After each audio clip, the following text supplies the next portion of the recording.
പുതിയൊരു വീഡിയോയിലേക്ക് എല്ലാവർക്കും സ്വാഗതം. അങ്ങനെ ആദർശ് ചോദിക്കുന്നുണ്ടായിരുന്നു നന്ദുവിന് ആലോചനകൾ വല്ലതും വരുന്നുണ്ടോ എന്ന്. അപ്പോൾ നന്ദുവിൻ്റെ മുഖത്തേക്ക് നോക്കിയിട്ട് ഗോവിന്ദൻ ഇങ്ങനെ പറയുന്നുണ്ടായിരുന്നു, ഇവൾക്കിപ്പോൾ കല്യാണമൊന്നും വേണ്ടാന്ന് പറഞ്ഞ് നടക്കുന്നതെന്ന് പറയും. അവിടെ ഒരുത്തനുണ്ട് അവനിപ്പോൾ കല്യാണം വേണ്ടാന്നൊക്കെയാണ് പറയുന്നത്. ഇങ്ങനെ നയനയുടെ അടുത്ത് ഒരുപാട് റെക്കമെൻഡ് ചെയ്തു കല്യാണം ഇപ്പോൾ വേണ്ടാന്നൊക്കെ പറഞ്ഞ്. പക്ഷേ എൻ്റെ അടുത്തും മുത്തശ്ശിൻ്റെ അടുത്തും പറയാൻ അവനൊരു പേടിയാണ് എന്നൊക്കെ പറയാണ് കേട്ടോ. അപ്പോൾ എന്തായാലും പിന്നീട് പറയുന്നുണ്ടായിരുന്നു, അങ്ങനെ ആ കുട്ടി എഡ്യൂക്കേറ്റഡ് ആണ്, അതുകൊണ്ട് തന്നെ അനീനെ 2-3 ബ്രാഞ്ചുകളൊക്കെ ഏൽപ്പിക്കാൻ പോവല്ലേ, അപ്പോൾ എനിക്കൊരു സഹായമാവും, അവളും കൂടെ കമ്പനിയിൽ സഹായിച്ചാൽ എന്നൊക്കെ പറയാൻ കേട്ടോ. അപ്പോൾ ആ സമയത്ത് ഞാൻ പറയുന്നുണ്ടായിരുന്നു, ഞാനും ഡിസൈനൊക്കെ വരച്ചിട്ട് ഇങ്ങനെ സഹായിക്കുന്നൊക്കെ ഉണ്ട്, പക്ഷേ നമ്മളാരും കമ്പനിയിൽ അപ്പോയിൻറ്റ് ചെയ്യുന്നില്ല എന്ന് പറയും കേട്ടോ. അപ്പോൾ ഞാൻ ചെയ്യാത്തതുകൊണ്ടല്ലല്ലോ, നീ വരാത്തതുകൊണ്ടല്ലേ എന്ന് പറയും കേട്ടോ. അപ്പോൾ വീട്ടിൽ തന്നെ ഒരുപാട് ജോലിയുണ്ട്, ഇനിയിപ്പോൾ അതും കൂടെ വേണ്ട, എന്തായാലും ഇടയ്ക്ക് സഹായമൊക്കെ വേണമെങ്കിൽ ചെയ്തു തരാമെന്ന് നയന പറയാണ് കേട്ടോ. അപ്പോഴേക്കും ഇങ്ങനെ പിന്നീട് ഗോവിന്ദൻ അവിടെ നിന്ന് എണീറ്റ് പോകുന്നുണ്ട്, മതി എന്നൊക്കെ പറഞ്ഞിട്ട് എണീറ്റ് പോവാണ് കേട്ടോ. അപ്പോൾ നന്ദൻ പറയും എനിക്കും മതി എന്ന് പറഞ്ഞിട്ട് എണീക്കും. അപ്പോൾ ആദർശ് ചോദിക്കുന്നുണ്ടായിരുന്നു, അപ്പോൾ എന്നെ ഇവിടെ ഇരുത്തിയിട്ട് എല്ലാവരും പോവാണെന്ന് ചോദിക്കും. അപ്പം മതിയായതുകൊണ്ട് ആദർശമായിട്ടാണ് നടന്ന് നന്ദു പോകും കേട്ടോ. അപ്പോൾ ഇത്രയും ഭക്ഷണം ഉണ്ടാക്കിയിട്ട് ആരും ഇങ്ങനെ കാര്യമായിട്ട് കഴിച്ചില്ലല്ലോ, ഇനി ഞാൻ ഒരു ദോശയും കൂടി കഴിക്കാമെന്ന് പറഞ്ഞിട്ട് ആദർശ് ഒരു ദോശയും കൂടി എടുത്ത് കഴിക്കുന്നുണ്ടായിരുന്നു കേട്ടോ. അപ്പോൾ എന്തായാലും നമ്മൾ പോവല്ലേ, ഫുഡൊക്കെ വേസ്റ്റ് ആവില്ലേ എന്ന് പറയും. അപ്പോൾ എന്തായാലും ഇപ്പോഴല്ലേ ആദർശേട്ടൻ വേണ്ട മതി വയറ് നിറഞ്ഞു എന്ന് പറഞ്ഞതെന്ന് പറയുമ്പോൾ, എന്തായാലും ഇത്രയും ഉണ്ടാക്കിയതല്ലേ, ഇനിയിപ്പോൾ നമ്മൾ തിരിച്ചു പോകുന്നതുകൊണ്ട് ഫുഡൊക്കെ വേസ്റ്റ് ആവില്ലേ, അത് വേണ്ടാന്ന് പറഞ്ഞിട്ട് എടുത്ത് കഴിക്കണം. അപ്പോൾ എനിക്ക് ചിരിയൊക്കെ വരുന്നുണ്ടായിരുന്നു കേട്ടോ. അപ്പോൾ നീ എന്താ ചിരിക്കുന്നതെന്ന് ചോദിക്കും. ഒന്നുമില്ല എന്ന് പറഞ്ഞിട്ട് നയന ചോദിക്കുന്നുണ്ടായിരുന്നു, ഞാൻ കൂടെ വരണമെന്ന് ചോദിക്കും. അപ്പോൾ നിനക്ക് മുത്തശ്ശനും മുത്തശ്ശിയൊക്കെ ഞാൻ ചെല്ലുമ്പോൾ ഇങ്ങനെ നീ വരുന്നതും കാത്തിരിക്കാവും, അവരിങ്ങനെ വന്നാൽ കാറിലേക്കായിരിക്കും ആദ്യം നോക്കുന്നത്, അപ്പോൾ നീ ഇല്ലാത്ത കാണുമ്പോൾ അവർക്ക് സങ്കടമാവും എന്നൊക്കെ ഇങ്ങനെ പറയാണ് കേട്ടോ. അപ്പോൾ എന്തായാലും പിന്നീട് അവർ തിരിച്ച് പോകുന്നുണ്ട് കാറിൽ. അപ്പോൾ ആ സമയത്ത് നയനയ്ക്ക് ഇങ്ങനെ ഭയങ്കര ഒരു സന്തോഷമാണ് കേട്ടോ. അപ്പോൾ ആദർശനാണെങ്കിലും നയനയുടെ മുഖത്തേക്ക് നോക്കിയിട്ട് ഇങ്ങനെ പറയുന്നുണ്ടായിരുന്നു, നിൻ്റെ മുഖത്ത് നോക്കിയാലേ നീ ജയിച്ചു എന്നുള്ളൊരു ഭാവമുണ്ട്, അതൊന്നും വേണ്ട, മുത്തശ്ശനും മുത്തശ്ശിക്കും വേണ്ടി മാത്രമാണ് നിന്നെ തിരിച്ചു കൊണ്ടുപോകുന്നതെന്ന് പറയും കേട്ടോ. അപ്പോൾ അതിന് ഞാനൊന്നും പറഞ്ഞില്ലല്ലോ എന്ന് പറയും. അല്ല ഞാൻ പറഞ്ഞു എന്നേ ഉള്ളൂ എന്ന് പറയട്ടോ. അപ്പോൾ അവരുള്ളിടത്തോളം മുത്തശ്ശനും മുത്തശ്ശിയുള്ളിടത്തോളം കാലം ഇതൊക്കെ വേണ്ടി വരും എന്ന് പറയണം. അപ്പോൾ അവരുടെ കാലം കഴിഞ്ഞാലോ എന്നിങ്ങനെ നയന ചോദിക്കുന്ന സമയത്ത് ആദർശ് പറയുന്നുണ്ടായിരുന്നു, അത് കഴിഞ്ഞാൽ രണ്ടിലൊന്ന് തീരുമാനിക്കുക എന്ന് പറയും.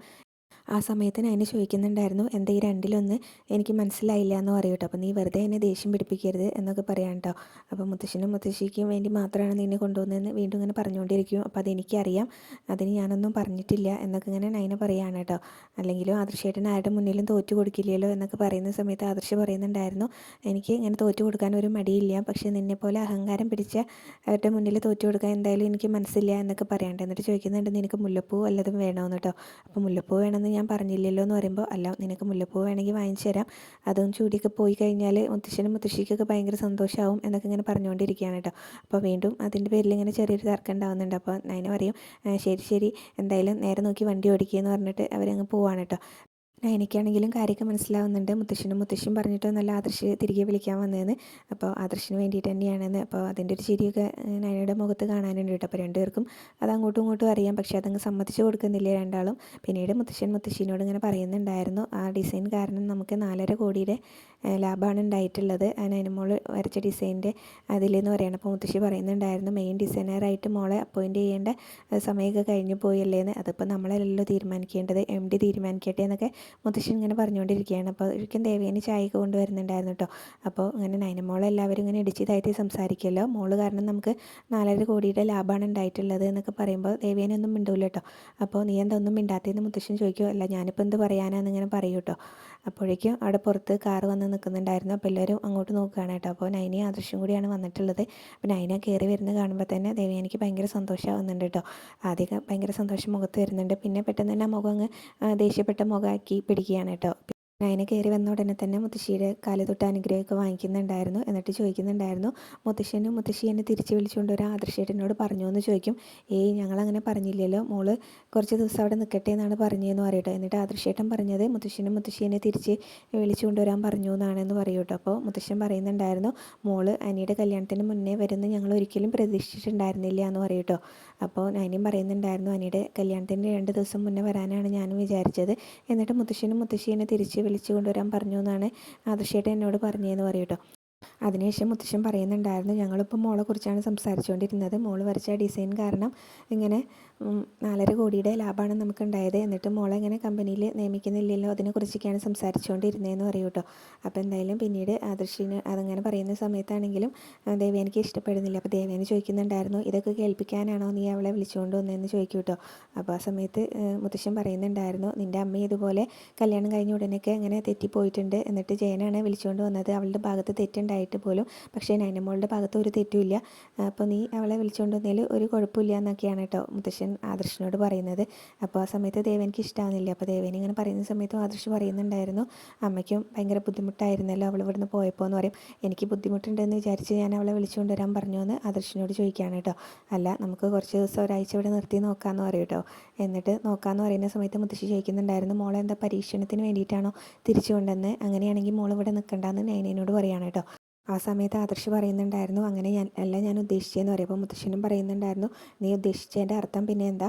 നമുക്ക് മോള് വരച്ച ഡിസൈൻ കൊണ്ട് ഒരുപാട് നേട്ടം ഉണ്ടായിട്ടുണ്ട്. പക്ഷേ അത് വെച്ച് മോളെ ഡിസൈൻ വരയ്ക്കാനല്ല ഇങ്ങോട്ട് വരണമെന്നും ഇങ്ങനെ പറഞ്ഞിട്ടുണ്ടായിരുന്നത് എന്നൊക്കെ പറയുന്നുണ്ടായിരുന്നു കേട്ടോ. മോളുടെ കഴിവിനെ എല്ലാവരും അംഗീകരിക്കണം, എല്ലാവരും മനസ്സിലാക്കണം എന്നുള്ള രീതിയിലാണ് എന്നൊക്കെ ഇങ്ങനെ പറയാൻ കേട്ടോ.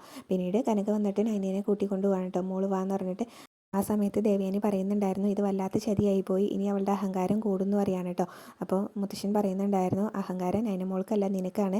ഇങ്ങനെ പ്രായം കൂടുന്തോറും ബുദ്ധി കുറഞ്ഞു വരും, ഇങ്ങനെ നിർബന്ധ ബുദ്ധി കൂടുന്നൊക്കെ പറഞ്ഞു കേട്ടിട്ടുണ്ട്.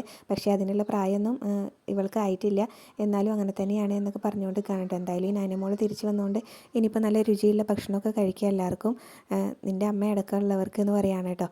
അപ്പോൾ എന്തായാലും പിന്നീട് ദേവയാനി മനസ്സിലോർക്കുന്നുണ്ടായിരുന്നു, അച്ഛൻ്റെയും അതുപോലെ തന്നെ ഭർത്താവിൻ്റെയും കുത്തുവാക്ക് കുറിച്ച് കേട്ടാലും വേണ്ടിയില്ല, എന്തായാലും അവൾ വന്നല്ലോ എന്നുള്ളൊരു സമാധാനമാണ് കേട്ടോ. അതിങ്ങനെ ഓർത്തുകൊണ്ട് നിൽക്കുകയാണ്.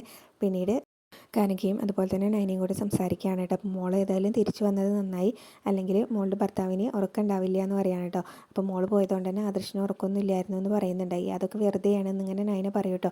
അല്ല, ഞാൻ കണ്ടതാണ്, ഇങ്ങനെ രാത്രിയിൽ ഇങ്ങനെ ഒരുപാട് വൈകി അമ്മ ഇങ്ങനെ ഹാളിലൂടെ പോയ സമയത്ത് ഇങ്ങനെ ഉറക്കമില്ലാതെ അവിടെ ഇരിക്കുന്നുണ്ടായിരുന്നു. ഞാൻ ചെന്ന് ചോദിച്ചപ്പോൾ മോളില്ലാത്തതുകൊണ്ടാണ് ഉറക്കം കുറവെന്ന് ഒന്നും സമ്മതിച്ചില്ല. എന്തായാലും അമ്മയ്ക്കത് മനസ്സിലായി എന്ന് പറയാണ് കേട്ടോ. അപ്പോൾ നൈനയ്ക്കൊരു സന്തോഷമൊക്കെ ആവുന്നുണ്ട്. അപ്പോൾ അതുപോലെ തന്നെ ഇങ്ങനെ നൈനയും പറയുന്നുണ്ടായിരുന്നു, എനിക്ക് ഉറക്കമൊന്നും ഇല്ലായിരുന്നു എന്ന് പറയും കേട്ടോ. അപ്പോൾ നിങ്ങൾ തമ്മിൽ ഇങ്ങനെ പരസ്പരം സ്നേഹിക്കുന്നുണ്ടെന്ന് മനസ്സിലായല്ലോ എന്ന് പറയുമ്പോൾ, അതിന് ഞാൻ സ്നേഹിക്കുന്നുണ്ടല്ലോ, ആദർശേട്ടനെ എന്നെയല്ലേ സ്നേഹിക്കാത്തതെന്ന് പറയും കേട്ടോ. എന്തായാലും മോൾ തിരിച്ച് വന്നുകൊണ്ട് ഇനിയിപ്പോൾ മോളോട് നല്ല മാന്യമായിട്ടൊക്കെ തന്നെയാണ് ഇങ്ങനെ ആദർശ് മുൻ ഇങ്ങനെ പെരുമാറുള്ളൂ. അതെന്തായാലും മോളിൽ ഇവിടുന്ന് പോയപ്പോൾ ആദർശ് മനസ്സിലായിട്ടുണ്ട് മോളുടെ പ്രാധാന്യം. അങ്ങനെ ആദർശ് മാത്രമല്ല എല്ലാവർക്കും മനസ്സിലായിട്ടുണ്ട്. അതുപോലെ തന്നെ ഇവിടെ എല്ലാവർക്കും ജോലി ചെയ്ത് മടുത്തിട്ടുണ്ട് എന്നൊക്കെ പറയാൻ കേട്ടോ. അപ്പോൾ നൈന പറയുന്നുണ്ടായിരുന്നു, ഇവിടെയുള്ള ജോലി എത്രയൊക്കെ ഉണ്ടെന്ന് എല്ലാവരെയും ഒന്ന് അറിയിക്കാൻ വേണ്ടിയിട്ട് തന്നെയാണ് ഞാൻ ഇവിടുന്ന് മാറി നിന്നത്. ഇനിയിപ്പോൾ ഞാൻ പോയ ശേഷം അമ്മയ്ക്ക് ആ ജോലിയൊക്കെ ഏറ്റെടുക്കേണ്ടി വരും എന്നുള്ളൊരു പേടി ഉണ്ടായിരുന്നു. അതുകൊണ്ട് തന്നെ മുത്തശ്ശനും മുത്തശ്ശിയൊക്കെ അത് ഇങ്ങനെ നല്ല രീതിയിൽ തന്നെ കൈകാര്യം ചെയ്തല്ലോ എന്നൊക്കെ ഇങ്ങനെ പറയാൻ കേട്ടോ. അപ്പോൾ പിന്നീട് പറയുന്നുണ്ടായിരുന്നു, ആദർശ് മോൻ്റെ കാച്ചി എണ്ണ തീർന്നപ്പോൾ മോന് വലിയ ബുദ്ധിമുട്ടായിരുന്നു എന്ന് പറയും. അപ്പോൾ ഞാൻ ചോദിക്കുന്നുണ്ടായിരുന്നു, എന്നിട്ട് അമ്മ റെഡിയാക്കി കൊടുത്തില്ലേ എന്ന് ചോദിക്കും. അതൊക്കെ റെഡിയാക്കി കൊടുത്തു, എന്നാലും അത് തീർന്നപ്പോൾ മോന് വലിയ ബുദ്ധിമുട്ടായിരുന്നു എന്നൊക്കെ ഇങ്ങനെ പറയുകയാണ്. അപ്പോൾ എന്തായാലും പിന്നീട് പറയുന്നുണ്ടായിരുന്നു, മോൾ ഇവിടെ ഉണ്ടെങ്കിൽ അതൊന്നും അറിയേണ്ട കാര്യമില്ലല്ലോ, എന്തായാലും ഇങ്ങനെ മോളെ കാണാതിരിക്കാൻ പറ്റാതെ വലിയ ശ്വാസം മുട്ടലായപ്പോഴാണ് മോളെ തിരിച്ചു കൊണ്ടുവന്നത്. ഇനിയിപ്പോൾ എന്തായാലും അങ്ങനെ നല്ല രീതിയിൽ തന്നെ മുന്നോട്ട് പോകുള്ളൂ എന്നൊക്കെ പറഞ്ഞിട്ട് കനക അവിടെ നിന്ന് പോകുന്നുണ്ട് കേട്ടോ. അപ്പോൾ അതൊക്കെ കേൾക്കുമ്പോൾ എനിക്കാണെങ്കിലും ഭയങ്കര സന്തോഷമാവുന്നുണ്ട്. മോളെ പിരിഞ്ഞിരിക്കാൻ എന്തായാലും ആദർശ് മോന് പറ്റില്ല എന്നൊക്കെ പറയുന്നുണ്ടായിരുന്നു കേട്ടോ. അപ്പോൾ അതൊക്കെ കേൾക്കുമ്പോൾ എന്തായാലും എനിക്ക് ഭയങ്കര സന്തോഷമാവുന്നുണ്ട്. അതൊക്കെ ഇങ്ങനെ ഓർത്തുകൊണ്ട് നിൽക്കുകയാണ്. പിന്നീട് ആദർശാണെങ്കിലും നൈന വന്ന സന്തോഷത്തിൽ എന്തോ ജോലി ചെയ്തുകൊണ്ടിരിക്കുകയാണ്. അതൊക്കെ എടുത്ത് വെച്ചിട്ട് ഇങ്ങനെ ഡാൻസൊക്കെ കളിച്ച് വട്ടം കറങ്ങിയൊക്കെ ഇങ്ങനെ വരുന്ന സമയത്ത് നൈന അവിടേക്ക് ചെല്ലുകയാണ് കേട്ടോ. ഭയങ്കര സന്തോഷമുണ്ട് ആദർശനാണെങ്കിലും. അപ്പോൾ എന്താണ് ഇതെന്ന് ഇങ്ങനെ ചോദിക്കുന്ന സമയത്ത് ഞാൻ എക്സസൈസ് ചെയ്യുമായിരുന്നു എന്ന് പറയട്ടോ. അപ്പോൾ ഇങ്ങനെയാണോ എക്സസൈസ് ചെയ്യുന്നതെന്ന് നൈന ചോദിക്കുമ്പോൾ ഞാൻ ഇങ്ങനെയും ചെയ്യാറുണ്ട് എന്ന് പറയട്ടോ. അപ്പോൾ ഈ കഴിഞ്ഞ 2 ദിവസം ഉറക്കമൊന്നും ഇല്ലായിരുന്നു എന്ന് പറഞ്ഞു കേട്ടല്ലോ എന്ന് പറയും. കഴിഞ്ഞ ദിവസമാണ് ഞാൻ നന്നായിട്ട് ഉറങ്ങിയതെന്ന് പറയട്ടോ. പിന്നെ ഇങ്ങനെ രാത്രിയിൽ ഇങ്ങനെ ആദർശേട്ടൻ്റെ പ്രേതത്തിനെയാണോ എൻ്റെ അമ്മ കണ്ടത്, അമ്മ എല്ലാം പറഞ്ഞു എന്ന് പറയട്ടോ. അപ്പോൾ എന്തായാലും എനിക്ക് ചിലപ്പോൾ രാത്രിയൊന്നും ഉറക്കം ഉണ്ടാവാറില്ല എന്നൊക്കെ പറയുന്നുണ്ടായിരുന്നു. അപ്പോൾ നീ ഒരു കാര്യം മനസ്സിലാക്കണം, വീട്ടിൽ വർഷങ്ങളായി ജോലി ചെയ്തിരുന്ന ഒരു വേലക്കാരി പെട്ടെന്ന് വീട്ടിൽ നിന്ന് പോയിട്ടുണ്ടെങ്കിൽ അതിൻ്റെ താളം തെറ്റലൊക്കെ കുടുംബത്തുണ്ടാവും. അങ്ങനെ ഇവിടെ സംഭവിച്ചിട്ടുള്ളൂ എന്ന് പറയട്ടോ. എന്നിട്ട് പിന്നെ എന്തിനാ എന്നെ തിരിച്ചു കൊണ്ടുവന്നതെന്നൊക്കെ ചോദിക്കുമ്പോൾ അതിൻ്റെ കാരണമൊക്കെ ഞാൻ പറഞ്ഞതാണല്ലോ, അപ്പോൾ നിൻ്റെ ചേച്ചി ഒരു തെറ്റ് ചെയ്തു, അപ്പോൾ അതിന് നീയും കൂട്ടു നിന്നല്ലേ എന്നൊക്കെ ഇങ്ങനെ പറഞ്ഞുകൊണ്ട് ഇങ്ങനെ പറയാണ് കേട്ടോ. അപ്പോൾ അല്ലാതെ പിന്നെ വേറെ കുഴപ്പമൊന്നുമില്ല, മുത്തശ്ശനും മുത്തശ്ശിക്കും വേണ്ടിയിട്ട് മാത്രമാണ് നിന്നെ തിരിച്ചു കൊണ്ടുവന്നതെന്നൊക്കെ പറയാണ് കേട്ടോ. എന്നാൽ പിന്നെ ഞാനങ്ങനെ പോയേക്കാം. എന്നിട്ട് അവരെ ഇങ്ങനെ വീട്ടിലേക്ക് വന്നപ്പോൾ എന്നെ വിളിച്ചുകൊണ്ട് വന്നില്ലല്ലോ, അങ്ങനെ മുത്തശ്ശിയും പോകാൻ ഇറങ്ങിയപ്പോൾ അച്ഛൻ കൂടെ വിടട്ടെ എന്ന് ചോദിച്ചതാണ്. അപ്പോൾ കുറച്ച് ദിവസം നിന്നിട്ട് വന്നാൽ മതി എന്ന് തന്നെയാണ് പറഞ്ഞതെന്നൊക്കെ ഇങ്ങനെ പറയൂ കേട്ടോ.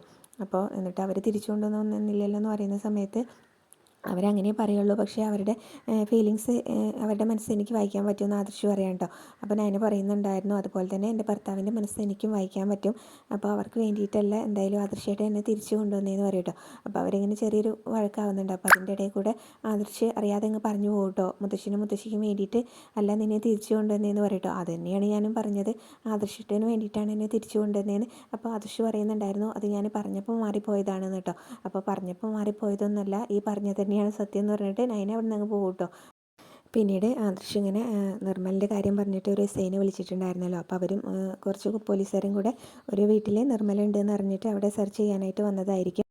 എന്നിട്ട് ആദർശിനെ വിളിച്ചിട്ട് കാര്യം പറയുന്നുണ്ടായിരുന്നു എസ് ഐ, ഇങ്ങനെ നിങ്ങളുടെ അനിയൻ്റെ ഭാര്യേനെ ശല്യം ചെയ്തിരുന്നവനെ ഇങ്ങനെ ഈ വീട്ടിലുണ്ടെന്നൊരു ഇത് കിട്ടിയിട്ടുണ്ട്, അപ്പോൾ ഞങ്ങളവിടെ സെർച്ച് ചെയ്യാനായിട്ട് വന്നതാണ്, വൈകാതെ തന്നെ അവനെ പിടിക്കും എന്നൊക്കെ പറയണം. അപ്പോൾ ആദർശ് പറയുന്നുണ്ടായിരുന്നു അത് വേണം, അവൻ കാരണം ഞങ്ങളുടെ വീട്ടിൽ ഒരുപാട് ബുദ്ധിമുട്ടുണ്ടായതാണ് എന്നൊക്കെ പറയാം കേട്ടോ. അപ്പോൾ എന്തായാലും ഇന്നത്തോടുകൂടി അവനെ പിടിക്കും എന്നൊക്കെ പറയാണ്. എന്നിട്ട് ഫോൺ വെക്കുന്നുണ്ട്. അപ്പോഴേക്കും നവി അതുപോലെ തന്നെ നൈനിയും കൂടെ അവിടേക്ക് വരുമ്പോൾ അവരോടും അങ്ങനെ ആദർശ് കാര്യം പറയുന്നുണ്ടായിരുന്നു കേട്ടോ.